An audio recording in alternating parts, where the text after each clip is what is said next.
불륜에 미쳐버린 남편. 프롤로그. 결혼은 누구에게나 약속이었다. 서로의 젊음을 걸고 세월의 무게를 함께 견디겠다고 다짐하는 것. 그러나 그 약속이 무너지는 순간 삶은 균열을 드러낸다. 김태식, 은퇴한 은행원. 겉으로는 점잖고 성실한 남편, 그러나 마음속은 공허와 무료함으로 채워졌다. 박영숙, 평생을 가정과 남편을 위해 희생한 아내. 그녀의 삶은 남편의 배신으로 산산이 부서진다. 이 이야기는 단순한 불륜의 고발이 아니다. 황혼의 부부가 겪는 상처와 회복, 그리고 남겨진 시간 속에서 다시 자기 자신을 찾아가는 여정을 담은 기록이다. 제1장 균열의 시작. 아침 햇살이 부엌 창가를 비추고 있었다.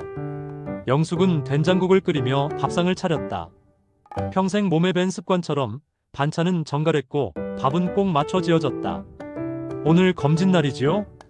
영숙이 밥상을 내오며 말했다. 태식은 잠시 멈칫하다가 대답했다. 아, 미뤄졌어. 병원 사정이래. 말끝이 어딘가 어색했다. 영숙은 고개를 끄덕이며 숟가락을 들었다. 그러나 그녀의 마음속에서는 작은 의심이 싹트고 있었다. 왜 저렇게 눈을 피하지? 저희는 거짓말을 못하는 사람이었는데. 그날 오후 태식은 집을 나서며 새 양복에 넥타이를 매고 있었다. 은퇴 후 한동안 무심하던 옷차림과는 사뭇 달랐다. 그의 발걸음은 오래된 은행 동료를 만나는 듯 자연스러웠지만 목적지는 카페였다. 거기에는 윤미정이라는 여인이 기다리고 있었다. 제2장 은밀한 만남. 카페 창가 유리 너머로 햇살이 들어왔다. 미정은 화려한 목도리를 두르고 있었다. 그녀의 미소에는 오랜 세월 태식이 잊고 지냈던 설렘이 있었다. 은퇴하시면 시간 많으시겠네요. 심심하지 않으세요? 미정이 잔을 돌리며 물었다. 태식은 쓴웃음을 지었다. 하루가 너무 길어. 예전엔 시간이 모자랐는데 말이지. 그 긴 하루를 누가 채워주면 좋잖아요. 미정의 말은 가벼웠지만 태식의 마음에는 깊이 파고들었다. 그날 이후 그는 자주 집을 비웠다. 영숙은 점점 불안해졌다. 은행 잔고에서 낯선 지출이 보였고 남편의 양복에서는 낯선 향수가 묻어났다. 그러나 영숙은 그때까지도 믿고 싶었다. 저희가 그러고 다닐 리 없어. 평생 가족밖에 모르던 사람인데. 하지만 믿음은 오래가지 못했다. 제3장 들키는 순간. 호텔 로비 유리병 너머에서 영숙은 남편을 보았다. 그는 미정과 손을 잡고 걸어 나오고 있었다. 두 사람의 얼굴에는 아무런 죄책감이 없었다. 영숙의 손에서 쇼핑백이 떨어졌다. 바닥에 쿵 소리가 울렸다. 태식 씨, 이게 뭐예요? 태식은 얼어붙은 듯 말을 잇지 못했다. 미정이 오히려 당당하게 말했다. 우린 사랑해요. 아주머니가 뭐라 하든 이 마음은 멈출 수 없어요. 영숙의 눈에서는 눈물이 흘러내렸지만 목소리는 오히려 차가웠다. 오늘부터 당신과 나는 달라질 거예요. 그날 밤 영숙은 한마디도 하지 않았다. 다만 남편과 등을 마주한 채 베개를 적셨다. 제4장 가정의 균열. 집은 같은 모양으로 서 있었지만 내부의 공기는 달라졌다. 식탁 위에는 여전히 국이 놓였고 반찬은 4가지가 차려졌으나 젓가락 소리는 뚝뚝 끊겼다. 영숙은 한 숟가락을 뜯어 말고 내려놓았다. 이 집에 내가 없는 것 같다는 생각이 스쳤다. 밥이 식겠네. 태식이 말했다. 목소리는 평소처럼 담담했지만 어딘가 마른 기침 같았다. 영숙은 눈을 들지 않았다. 당신이 집에서 멀어지고 있어요. 그 말은 두 사람 사이에 투명한 벽을 세웠다. 태식은 숟가락을 내려놓고 물컵을 들었다. 사람은 나이 들면 자기 자리 하나쯤 필요하잖아. 그의 시선은 창밖에 머물렀다. 창문에 그의 얼굴과 하늘의 구름이 겹쳐졌다. 어정쩡한 두 이미지가 아무데에도 초점을 맞추지 못하는 채. 그날 밤 영숙은 안방에 불을 끄고 소파에서 잤다. 불 꺼진 집에서 전자시계의 초가 틱하고 넘어갈 때마다 그녀의 가슴 속에서도 무언가 하나씩 떨어져 나갔다. 제5장 아이들의 그림자. 주말 가족들이 모였다. 소파의 직물 무늬가 유난히 또렷하게 보이던 날이었다. 아버지. 지훈이 먼저 입을 열었다. 저 더는 모른 척 못하겠어요. 지훈의 눈빛은 어린 시절 아버지를 따라잡으려 뛰던 그 소년의 눈빛이 아니었다. 자기 가족을 지키려는 가장의 눈빛으로 변해 있었다. 소연은 말수가 적었다. 대신 서류 봉투 하나를 꺼내 테이블 위에 놓았다. 엄마, 혹시를 대비해서 정리했어요. 엄마가 원치 않으시면 아무것도 진행하지 않을 거예요.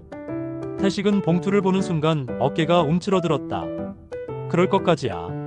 그는 말끝을 흐렸다. 내가 언제 이렇게 작은 목소리로 변했지? 영숙은 봉투 위에 손을 올렸다. 손등에 잔주름이 촘촘했다. 소연아, 고마워. 하지만 아직은 내 마음이 정리되지 않았어. 그날 저녁 지우는 아버지를 마당으로 불러냈다. 아버지, 저는 아버지의 인생을 존중하고 싶었습니다. 하지만 엄마의 인생도 존중해야 해요. 말을 마치고 돌아서는데 태식은 갑자기 아들을 불렀다. 지훈아. 짧은 침묵 후 겨우 던진 말은 이거였다. 미안하다. 바람이 옅게 불었고 마당의 고무대야가 가볍게 울렸다. 아버지의 사과는 바람처럼 얇았다. 그러나 분명히 존재했다. 제육장 덧. 윤미정의 집은 좁고 말끔했다. 싱크대에는 물기 없는 접시가 반듯하게 말라 있었다. 미정이 컵을 내밀며 말했다. 보증금이 올랐어요. 갑자기. 참, 세상은 꼭 이런 식이더라. 태식은 지갑을 만지작거렸다. 퇴직금에서 덜어낸 비상금이 빠르게 얇아졌다. 내가 어떻게든 해볼게. 거울에 비친 두 사람은 한 쌍처럼 보였다. 그러나 빛의 방향이 달랐다. 태식이 미정을 보며 설렘을 채우려 할 때 미정은 태식을 보며 생활을 계산했다. 둘 사이에 사랑이라는 단어가 오가긴 했으나 각자의 마음속에서는 서로 다른 사전으로 번역되고 있었다. 밤길을 돌아 나오며 태식은 갑자기 심장이 두어 번 크게 뛰는 것을 느꼈다. 막연한 불안. 혹시 내가 지금 되돌릴 수 없는 강을 건너고 있는 건가? 그 생각은 금세 사라졌다. 그는 얼마 전에 산세구두의 광을 떠올렸다. 반짝이는 표면에 젊은 날의 내 얼굴이 비치는 듯했다. 제7장 결단. 그날 영숙은 더 이상 소파에서 자지 않았다. 당신은 안방을 쓰세요.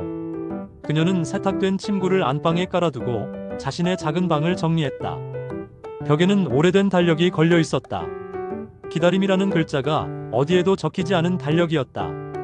딸의 사무실로 향하는 길, 버스 창밖으로 지나가는 상가 간판들이 번져 보였다. 소연은 엄마를 반기고 묵묵히 서류의 문장을 설명했다. 엄마가 원하는 건 복수가 아니죠. 안전이에요. 노후 생활이. 한 장 한 장 넘길 때마다 영숙은 마음이 단단해지는 것을 느꼈다.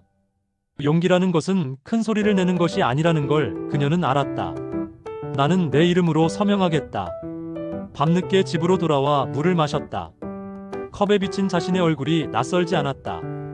서랍을 열어 스카프 하나를 꺼내 목에 가볍게 둘렀다. 거울 앞에서 그녀는 자신에게 속삭였다. 괜찮아. 해낼 수 있어. 제8장 맞대면. 호텔 로비에서의 장면 이후 처음이자 마지막으로 세 사람이 마주 앉았다. 작은 카페, 손님은 드물었다. 바리스타가 우유 거품을 올리는 소리가 멀리서 파도처럼 들렸다. 영숙, 여기까지 오게 된 책임을 서로에게만 돌리지 말아요. 각자 스스로를 보자고요. 태식, 나도 나를 잃었어. 미정은 컵을 양손으로 감싸쥐고 고개를 숙였다. 저도 죄가 커요. 죄송합니다. 그 자리는 의외로 차분했다. 분노와 오열이 사라진 자리에는 자기 몫의 부끄러움을 각자 품으려는 의지가 있었다. 끝나고 세 사람은 서로 다른 방향으로 걸어 나왔다. 영숙은 횡단보도 앞에 멈춰 섰다. 신호가 바뀌자 그는 단단한 발걸음으로 길을 건넜다. 한 번도 건너지 못한 길을 지금 건너는 중이라는 예감이 들었다. 제구장 몰락. 계좌의 숫자는 빠르게 줄었다. 미정의 휴대전화는 점점 더 자주 꺼져 있었다. 어느 날 문 앞에서 태식은 더 이상 초인종을 누르지 못했다. 끝났구나. 단순한 새 음절이었지만 그 말은 그의 폐 안쪽까지 가라앉아 심장을 눌렀다. 병원에서 의사는 말수가 적었다. 위궤양, 혈압, 스트레스 계열이 큽니다. 당분간 쉬셔야 합니다. 흰 형광등이 무표정하게 불을 쏟아냈다. 병실의 창틀은 깨끗했고 바닥은 무광의 반짝임으로 비어 있었다. 밤마다 그는 가족 사진을 넘겼다. 젊은 영숙의 얼굴, 생일 케이크 앞에 아이들, 바다에서 찍은 엉성한 단체 사진. 사진 속에서 그는 언제나 가운데 서 있었다. 그 가운데가 나였던 때는 지나갔다. 지금 사진 속 가운데는 빈자리였다. 제10장 병실의 문장들. 영숙은 병실 문을 조심스럽게 열었다. 냄새는 깨끗했고 기계는 조용히 깜빡였다. 태식은 놀라는 듯 눈을 크게 떴다. 왔구나. 그는 더 이상 변명을 하지 않았다.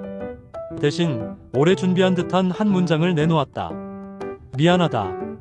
그리고 고마웠다. 영숙은 고개를 끄덕였다. 나는 당신을 용서할 거예요. 그래야 내가 살아. 하지만 돌아가진 않겠어요. 그녀가 자리를 떠날 때 태식은 창밖의 나무를 봤다. 바람이 잔가지들을 흔들었다. 사과는 늦더라도 문장을 완성해야 한다. 그는 마음속으로 중얼거렸다. 그 문장은 상대에게 닿지 않을지도 모른다. 그래도 스스로를 구하는 문장이 된다. 제11장 바다. 바다는 오래된 기록을 갖고 있었다. 수많은 파도, 수많은 퇴적. 영숙은 벤치에 앉아 신발을 벗었다. 모래는 아직 해의 온기를 품고 있었다. 그녀는 휴대전화에 카메라를 켰다. 화면 속 바다는 흔들렸지만 촬영 버튼을 누르는 손은 안정적이었다. 내일의 노을은 오늘과 다를 거라고 했지. 사진 한 장, 두 장. 그녀는 하늘에 바뀌는 색을 따라가며 셔터를 눌렀다. 바람이 불고 눈물이 났다. 슬퍼서가 아니었다. 살아있음이 눈을 자극할 때가 있다. 그녀는 울면서 웃었다. 웃으면서 울었다. 제12장 다시 배우는 법. 평생학습관의 강의실은 늘 약간의 소란으로 시작되었다. 확대는 여기 길게 누르시고요.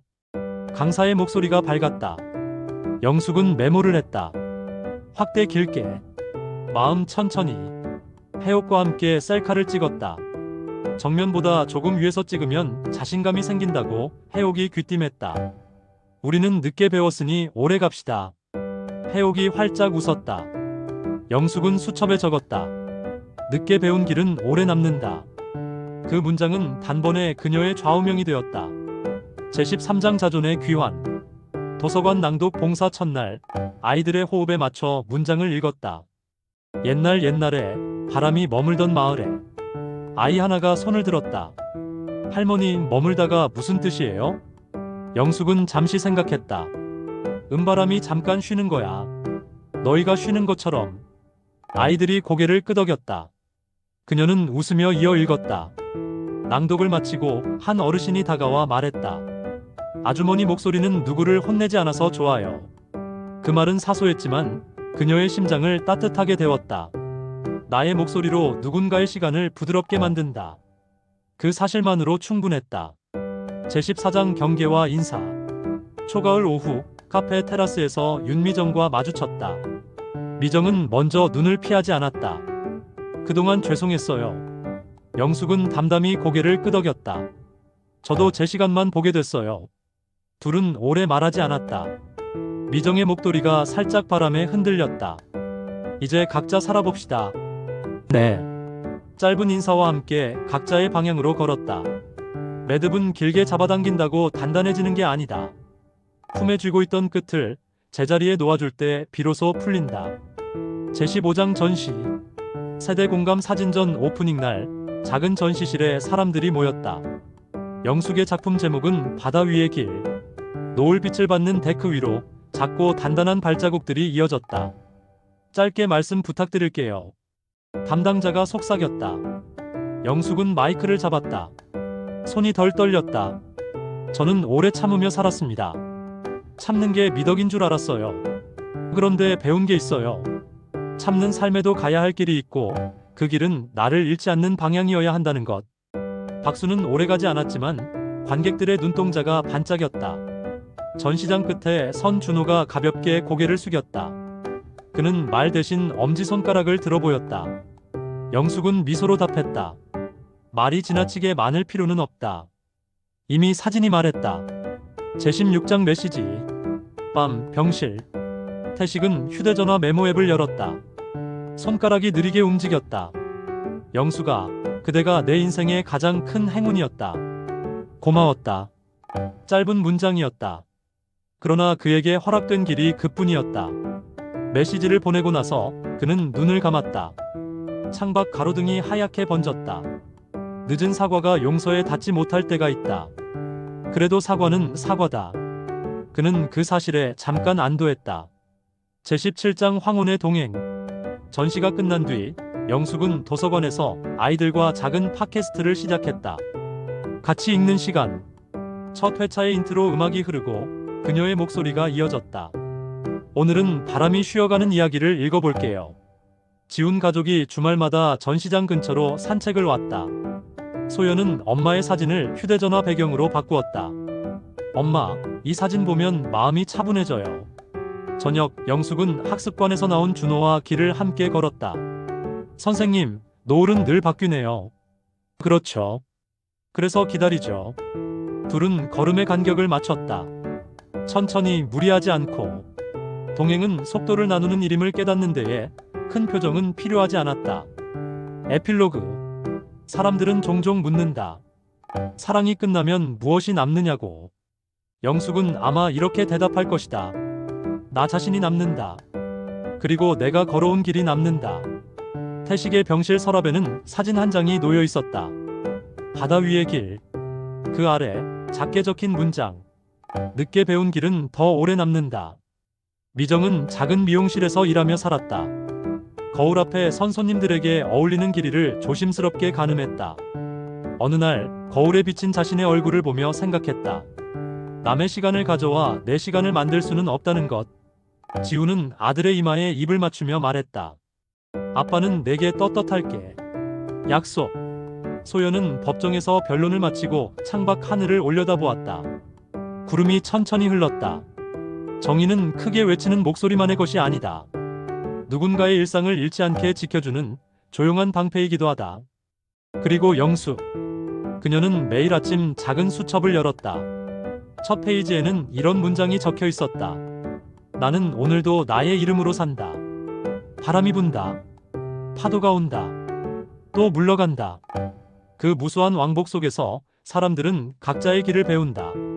불륜에 미쳐버린 한 남편의 이야기로 시작된 기록은 결국 한 여자가 자기 자신으로 돌아오는 길에 대한 이야기였다. 그 길은 늦게 배웠지만 그래서 더 오래 남을 것이다. 끝.